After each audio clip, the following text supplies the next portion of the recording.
Okay, guys, welcome to the course of product design and development. Today, I would like to discuss a topic regarding the identifications of customer needs. So, through this very short video, hopefully that you get some ideas about how to get the customer needs and also the customer wants. So, this is the main reference for our course. We have a book called Product Design and Development. So please take a look at the chapter number 5. This is the identifications of customer needs.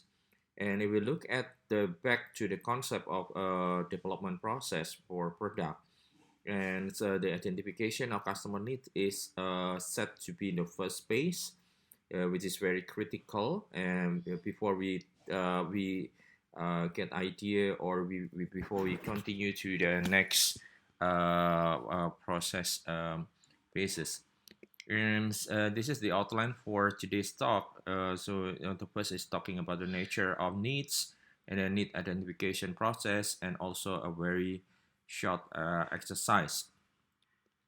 And the nature of needs in the use of environment, it means that the use of product, and a product must serve real needs and affordable to the customer. So if we back to uh, last week chapter, so I see that we need to solve the problems. Okay, solve the problem. So solving problem or problem solving is related to the real needs, and also focus on the customer or user needs first instead of wants. It means that I don't say that wants is not important, but we need to prioritize. So we need to seek the needs first before we go to the wants. So there are 6 steps for a customer needs process. So number one is defining the scope, and then how to gather the raw data, interpretations of data, organize the needs, and also establish the important, because we have to see the priority and then to reflect the process. Okay, number one, defining the scope of the effort. So this is just a brief introductions, descriptions of mission statement of a company, follow the product itself. So number one is short description of the product, and what is the goals, and what is the target markets, and also what is the secondary market. So what is the difference between target market and secondary market? Target market is primary market. This is the ultimate or the core of the market, and then the second is secondary market. So this is an example of a product called screwdriver project.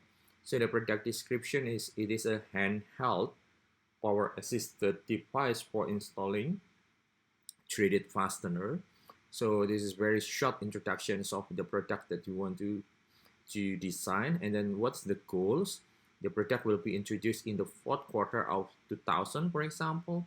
And we have a target of 50% of gross margin and 10% shares of codeless screwdriver market by 2004. So for 4 years from now. And then what is the primary market? It is for do-it-yourself or DIY consumers, and the secondary market is casual consumers or light-duty professionals. And assumption is handheld. It is a power-assisted and nickel metal hydride rechargeable battery technology. So this assumption is related to the technology that he wants to use.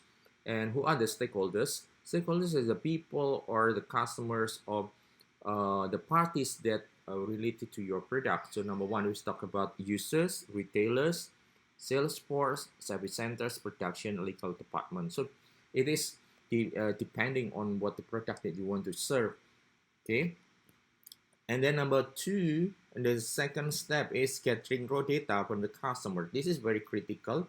So some methods we can use. Number one is one-on-one interviews. I think everybody knows, right? So you invite the potential customers, and then you ask what they need, and what they want, and etc.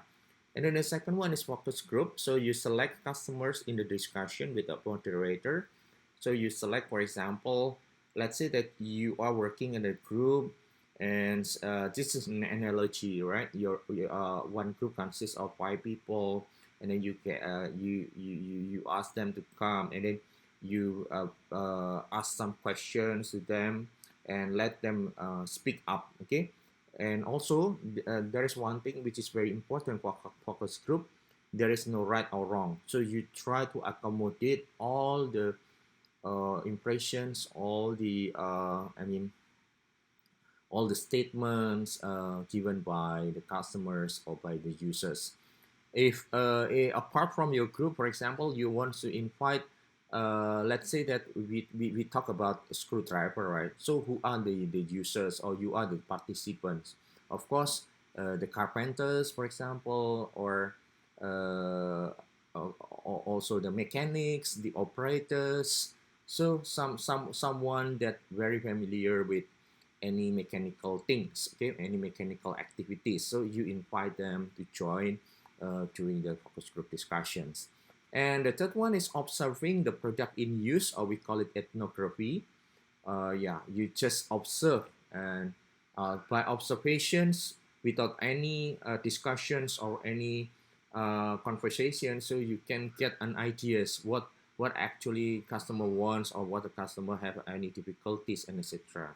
And then you can use survey or questionnaires. So nowadays we can use online questionnaires, online survey, to get any data from the customer. So guys, because this is just a very short video, so I need you to seek through the YouTube, find the focus group discussion.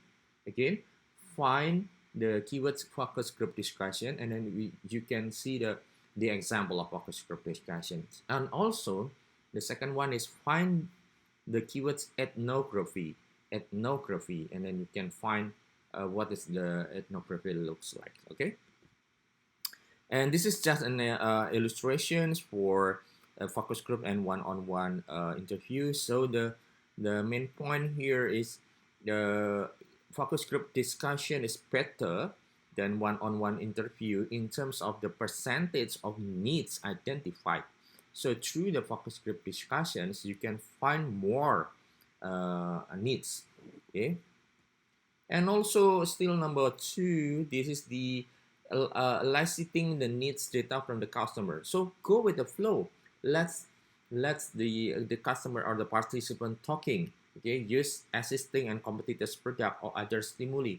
This is it is good to make to let the participant imagines, or to have any knowledge, pre-knowledge, right? Pre-assumptions of the product that you want to design.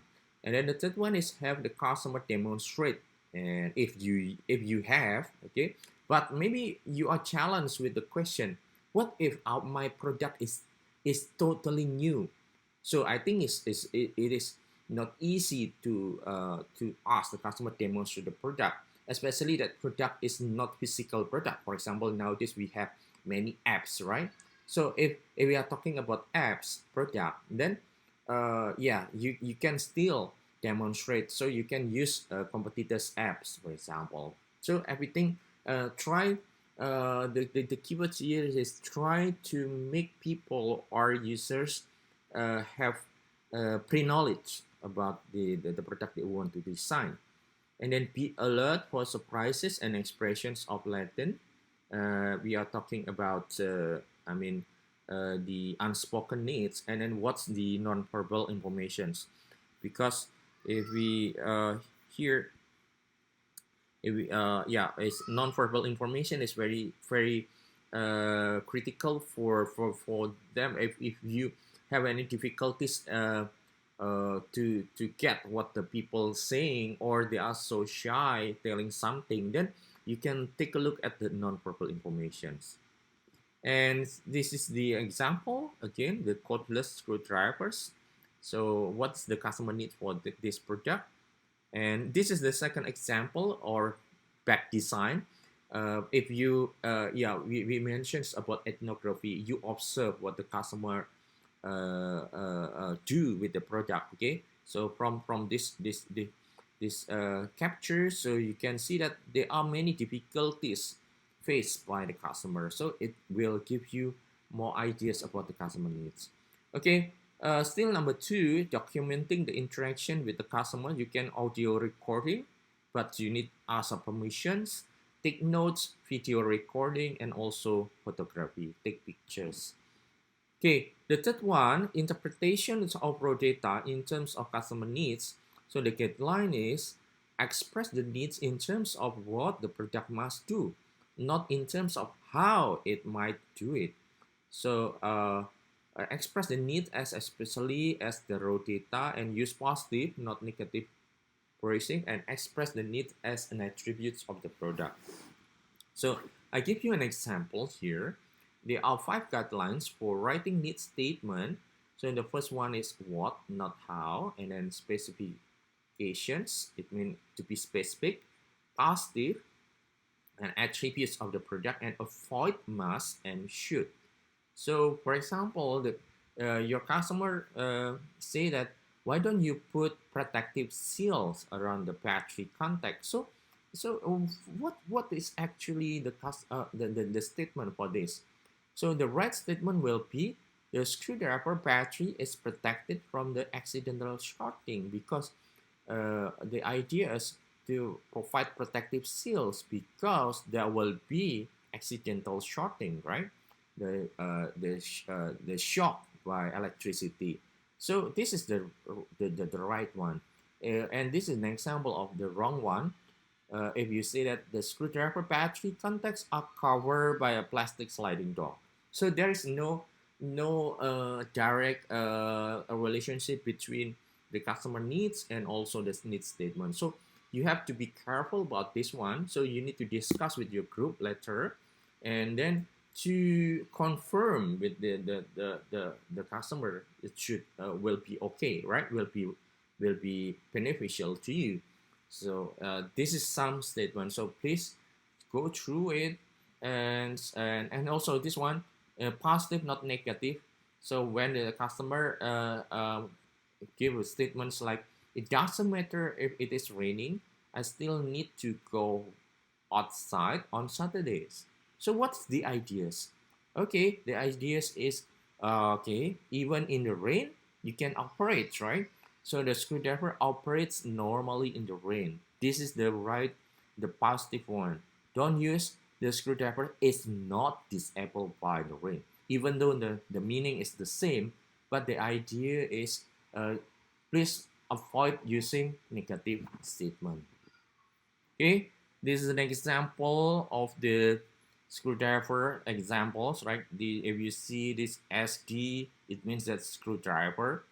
So this is the interpreted needs, and this is the raw customer statement. So you need to find the interpreted needs, and then this is the question of prompt. This is based on your category. So you provide the typical use, the likes, dislike, suggested improvements, or anything. Okay, and this and number four, to organize because you will be faced with many messy, okay, so many various statements, right? So you need to organize the needs into a hierarchy, and then you can find you can use a print its need statement on a spare card or self-stick notes or post-it. You can mention it, or you just using Excel or using words and try to list all the needs, okay, and then eliminate redundant statements. So for example, let's say that your customer say that I'm happy with this one, and some will say that I'm okay with this one. So happy and okay will be the same, right? So you try to eliminate, okay, and then group the card according to the similarity. So elimination means that the similarity of the needs, okay, and then choose a label for each group. This is an example, okay, so please take a look. Okay, this one, for example, the SD, the screwdriver, easy to set up and use. This is I mean the common statement. So this is the